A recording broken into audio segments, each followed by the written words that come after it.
Hi everyone, gravitation के buildup your understanding का question number 7 discuss करेंगे। इस क्वेश्चन में एक स्पेसशिप है which is moving with a constant velocity v nought, और इस स्पेसशिप के अंदर कुछ एस्ट्रोनॉट्स हैं जिन्हें एक प्लैनेट दिख रहा है at very large distance from the spaceship. The planet is also moving with velocity v nought, और इन दोनों के वेलोसिटी वेक्टर के बीच जो एंगल है वो 120 डिग्री का है। ये जो एस्ट्रोनॉट्स हैं इस स्पेसशिप में, they are trying to reverse the direction of the spaceship. Spaceship के डायरेक्शन को रिवर्स करना चाहते हैं, और वो ऐसा करने के लिए कोई फ्यूल को खर्च नहीं करना चाहते हैं, कोई ईंधन यूज नहीं करना चाहते हैं। तो इसके लिए वो क्या कर रहे हैं, वो प्लैनेट के ग्रेविटेशनल फील्ड का मदद ले रहे हैं, and with the help of the gravitational field of the planet they want to reverse the direction of the spaceship, direction of motion of the spaceship. The question is asking, determine how much maximum speed in reverse direction the spaceship can acquire. कितना maximum speed the spaceship can have in reverse direction using the gravitational pull of the planet. So it is a problem of gravity assist. तो इस problem को solve करने से पहले हमें थोड़ा gravity assist पे बात करना चाहिए। ग्रेविटी असिस्ट क्या है? मान लीजिए एक प्लैनेट है, एक मैसिव प्लैनेट है, उसका वेलोसिटी वेक्टर मैंने मान लिया वीपी वेक्टर। एक स्पेस क्राफ्ट है जो इस प्लैनेट से काफ़ी डिस्टेंस पर है। तो अगर हम प्लैनेट के फ्रेम से ऑब्जर्व करें तो जो रिलेटिव वेलोसिटी होगा स्पेस क्राफ्ट का with respect to the planet, it will be V S vector minus V P vector. ठीक है, यही रिलेटिव वेलोसिटी होगा। With this relative velocity the spacecraft will approach the planet. As it comes close to the planet, because of the gravitational pull, its speed will increase. लेकिन जैसे ही ये planet के gravitational field से बाहर जाएगा, at the exit, its relative velocity will again become the same. Relative velocity का जो magnitude है finally, वो initial के बराबर हो जाएगा। ऐसा क्यों हुआ? planet के frame से देख रहे हैं हम, और initial separation है infinite, बहुत ज़्यादा सेपरेशन है। तो interaction potential energy between the spacecraft and the planet is zero initially. At the exit also when it is again at very large distance, the gravitational potential energy of interaction is zero. That means from the planet's frame kinetic energy of the spacecraft at the entry and the exit will be same. इसलिए हम कह सकते हैं कि v relative जो finally होगा उसका magnitude वही होगा जो वी रिलेटिव का एंट्री पे होगा।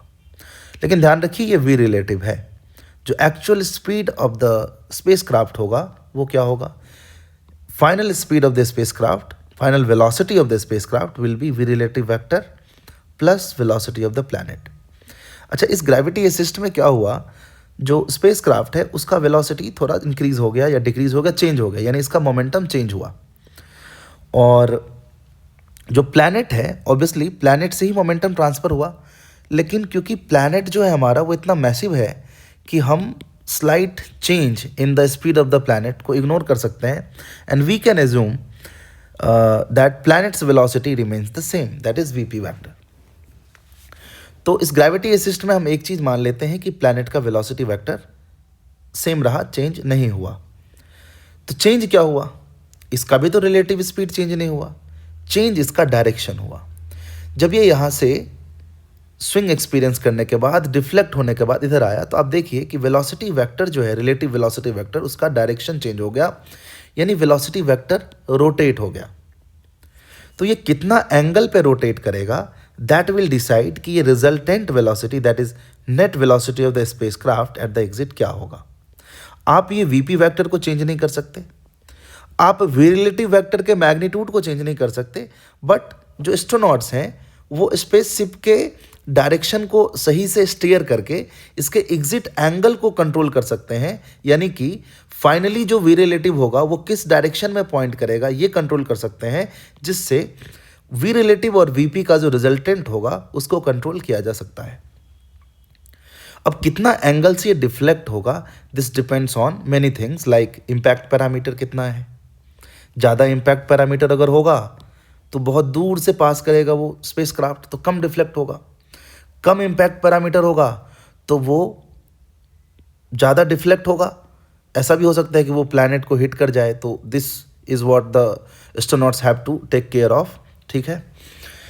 तो ये जो डिफ्लेक्शन है it depends on impact parameter and the strength of gravitational pull of the planet, these things will decide the deflection angle.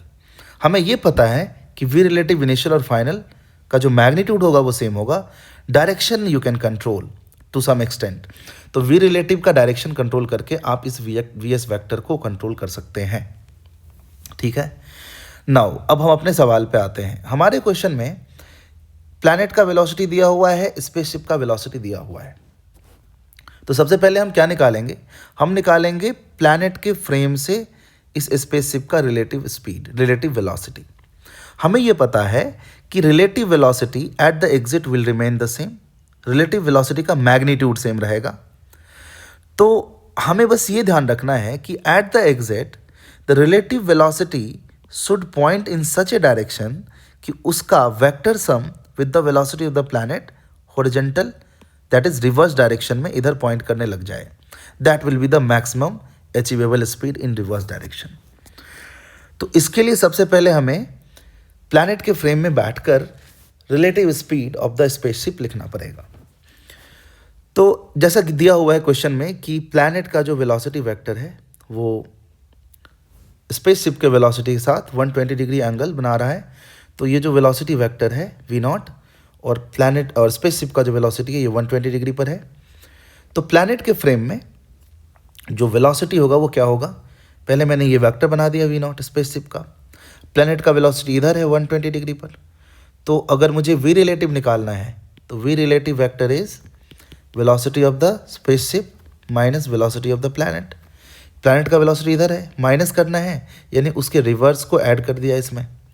तो ये 120 डिग्री पर है तो 60 डिग्री पर होगा, तो इधर v0 ले लेंगे तो ये v0 और v0 will result into √3 v0, यानी velocity of spaceship with respect to planet will be √3 v0। चलिए आगे आते हैं। After deflection at large distance from the planet, speed of the spaceship will remain will become √3 v0, will become √3 v0। इसको will become लिख देते हैं। हमें पता है कि बहुत ज़्यादा दूरी पर यानी कि एग्जिट पर फाइनल जो रिलेटिव स्पीड है उसका मैग्नीट्यूड तो उतना ही रहेगा जितना इनिशियल है, क्योंकि प्लैनेट के फ्रेम में kinetic energy of the spacecraft will remain conserved. अब मुझे क्या करना है, यानी मुझे नहीं यानी उन एस्ट्रोनॉट्स को क्या करना है कि √3 v0 वेक्टर यानी कि रिलेटिव वेलोसिटी वेक्टर का एग्जिट एंगल ऐसा रखना है कि उसमें प्लैनेट के वेलोसिटी को ऐड करने पर जो रिजल्टेंट आए वो हॉरिजॉन्टल आ जाए, रिवर्स डायरेक्शन में आ जाए। क्योंकि ध्यान रखिए स्पेसशिप का जो ओरिजिनल स्पीड था इनिशियली वो इधर था और हमसे पूछा गया है maximum achievable speed in reverse direction. तो हमें पता है कि रिलेटिव वेलोसिटी का तो सिर्फ हम डायरेक्शन चेंज कर सकते हैं। The astronauts will steer the spaceship in such a way that they get the v relative at the exit in such a direction that the v relative plus velocity of the planet, that will be the total velocity of the spacecraft, net velocity of the spacecraft, should point in horizontal direction towards left, और यही हमारा maximum achievable speed होगा। तो ये जो planet का velocity है वो हॉरिजॉन्टल से 120 डिग्री पर है जैसा कि हमने कंसीडर किया है। तो एक वर्टिकल लाइन अगर ले तो ये 90 होगा, ये 30 होगा, यानी कि मैंने इस वर्टिकल से v0 को ड्रॉ कर दिया है 30 डिग्री एंगल पर। और दूसरा जो हमारा रिलेटिव वेलोसिटी है एग्जिट पर √3 v0 वो मैंने मान लिया हॉरिजॉन्टल से थीटा एंगल पर है, और इस तरीके से है कि इसका जो रिजल्टेंट है वो हॉरिजॉन्टल हो जाए।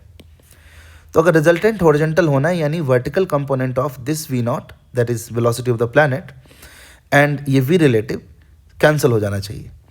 तो इस Vp का वर्टिकल कंपोनेंट होगा v0 cos 30 और ये एंगल थीटा माना है तो √3 v0 का इधर वाला कंपोनेंट होगा √3 v0 sin theta, both should cancel each other. तो मैंने इसको सॉल्व किया तो क्या मिला, थीटा इक्वल टू 30 डिग्री। यानी अगर ये थीटा 30 डिग्री है देन रिजल्टेंट बिकम्स हॉरिजॉन्टल, और अगर ये 30 होगा और हमें पता है ये है 90 डिग्री और ये है 30 तो दिस विल बिकम 60, तो ये 60 और ये 30 यानी ये 90, यानी रिजल्टेंट हॉरिजॉन्टल तब हो रहा है जब इन दोनों के बीच का एंगल कितना है 90 डिग्री, और ये वी रिलेटिव वेक्टर हॉरिजॉन्टल से 30 डिग्री एंगल पर है। तो ठीक है, वी नेट निकाल दिया कैसे, under root of V naught square, क्योंकि ये 90 डिग्री पे है, प्लस √3 वी नॉट का square. So you will get V net as 2 V naught. This is the maximum achievable speed in reverse direction. तो this is all about the solution of this question. I hope आपको समझ आया होगा। अगर आपको लगा कहीं पे कि मैं फास्ट हो गया, कुछ नहीं समझ आया, तो आप वीडियो को एक बार बैकवर्ड ले जाकर फिर से देख सकते हैं। मिलते हैं अगले क्वेश्चन के सॉल्यूशन के साथ। Till then, thanks for watching.